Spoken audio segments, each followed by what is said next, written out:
and gentlemen, give it up for Tom Mizakoski. But make no mistake about it. Oh, down, it's down, it's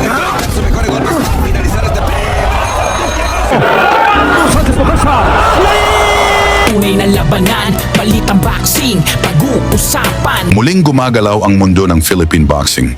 Hindi dahil sa ingay, hindi dahil sa pangako, kundi dahil sa isang pangalang matagal nang kinatatakutan sa loob ng ring.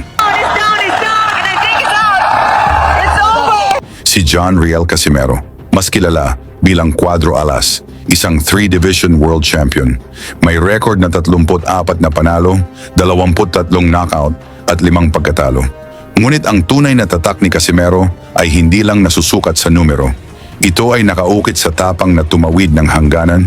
12 bansa ang kanyang nilusob, 12 teritoryong kanyang pinasok, at sa bawat isa may kampiyong kanyang pinabagsak. Matapos ang kontrobersyal na pagkatalo noong Oktubre 25, 2025 laban kay Kyonosuke Kameda, marami ang naghintay kung ano ang susunod na hakbang.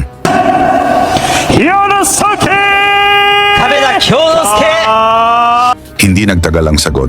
Mabilis na kumilos ang Kameda Promotion. Ilang buwan pa lamang ang lumipas, agad na inilatag ang panibagong hamon. At hindi basta lugar ang pinili. Japan. Sa mismong lupaing itinuturing na balwarte ni Naoya Inoue. Sa huli niyang pagbisita sa bansang ito, hindi salita ang iniwan ni Casimero, kundi isang katawan sa lona nang patulugin niya ang Mexican knockout artist na si Saul Sanchez.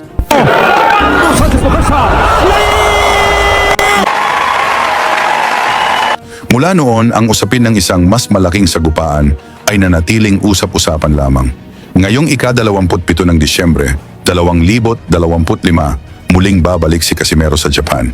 Ang kanyang haharapin ang agresibo at palaban na si Tom Mizakoshi. May 10 panalo, 5 knockout at 5 talo. Isang Japan Boxing Commission champion, sanay sa presyur ng sariling bayan. Ngunit malinaw ang realidad. Sa teritoryo ng kalaban, hindi sapat ang puntos. Kailangang malinaw ang wakas.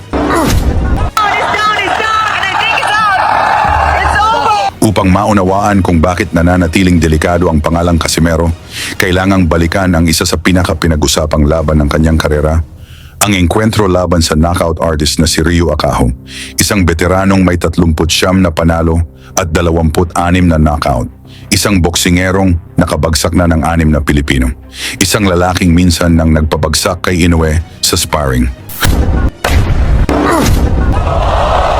Ginanap ang laban sa Korea, neutral na lupa, ngunit mabigat ang tensyon. Sa unang round pa lamang, walang pag-aalinlangan si Casimero. Diretso ang ratratan, malinis ang galaw, eksakto ang bawat bitaw.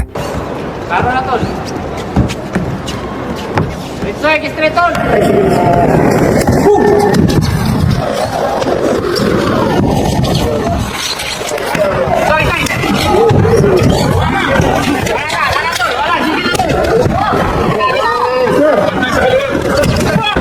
Bantay sa kaliwa. Ora na iya tol. Left hook na.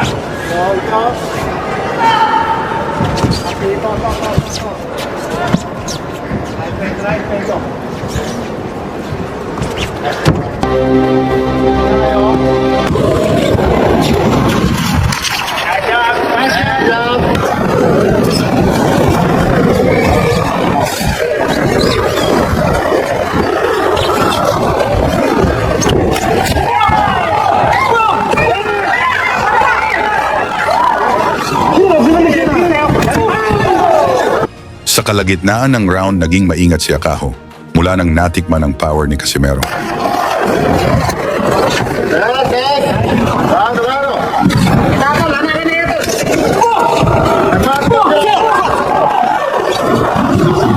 Kana ya tol.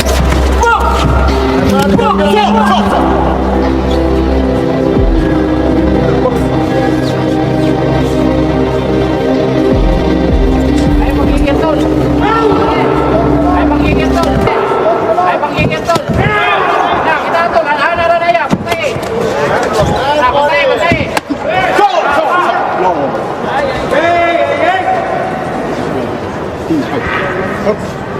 Left hook na yan.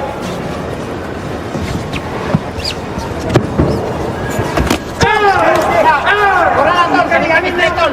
Ora na tol, kani kami straight. Kami take straight tol. Straight, kami straight.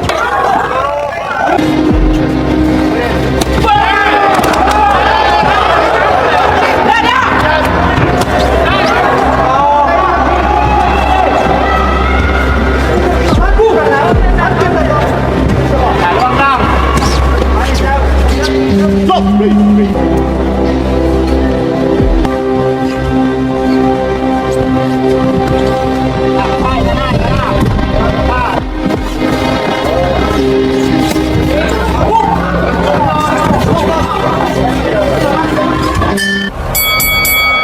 Sa ikalawang round, lumakas ang sigawan ng crowd.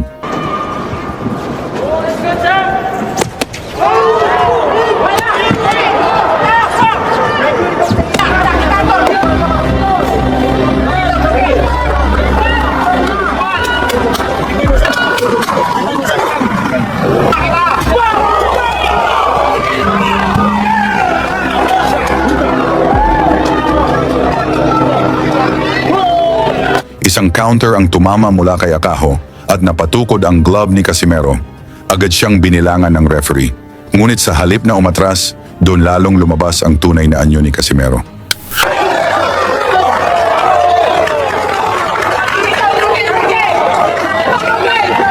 Mas bumilis ang paa, mas dumiretso ang suntok. Sunod-sunod ang kombinasyon, mga bigwas na walang babala. Si Akaho ay nagsimulang umatras, tila hindi na alam kung saan nanggagaling ang mga suntok. Wala tapang lakipan. Kita.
Biglang pumasok ang referee, nagbigay ng warning na iwasang makatama sa batok. At doon nagsimula ang kontrobersya, nagpakita ng late reaction si Akaho. Tumalikod at humawak sa ulo. We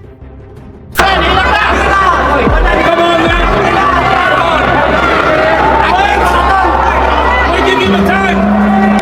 We give you the time.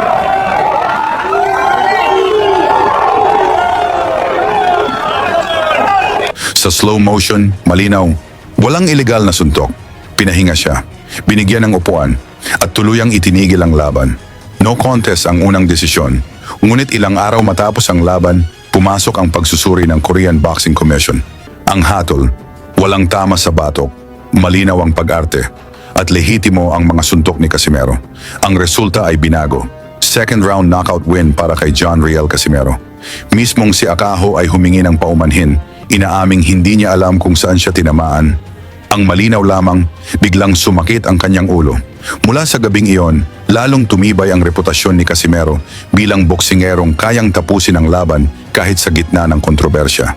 Ngayon, isang panibagong yugto ang magbubukas. Sa Japan, sa harap ng sariling bayan ng kalaban, at sa ilalim ng pinakamabigat na presyur. Ano ang inyong pananaw? Kaya bang pigilan si Cuadro Alas sa pagkakataong ito? There you go. Ibahagi ang inyong opinyon sa comment section. Banggitin kung saan kayo nanonood at ipakita kung gaano kalawak ang suporta ng mga Pilipino para sa laban ni John Riel Casimero kontra Tom Mizokoshi ngayong Disyembre 27, 2025 sa Japan. Lagi niyong sundan, huwag magpapahuli. Pag-usapan ni bakbakan, balita niya at laban. Mga Pinoy na di nagpapagapi. Salamat sa mga suporta na lagi nandyan.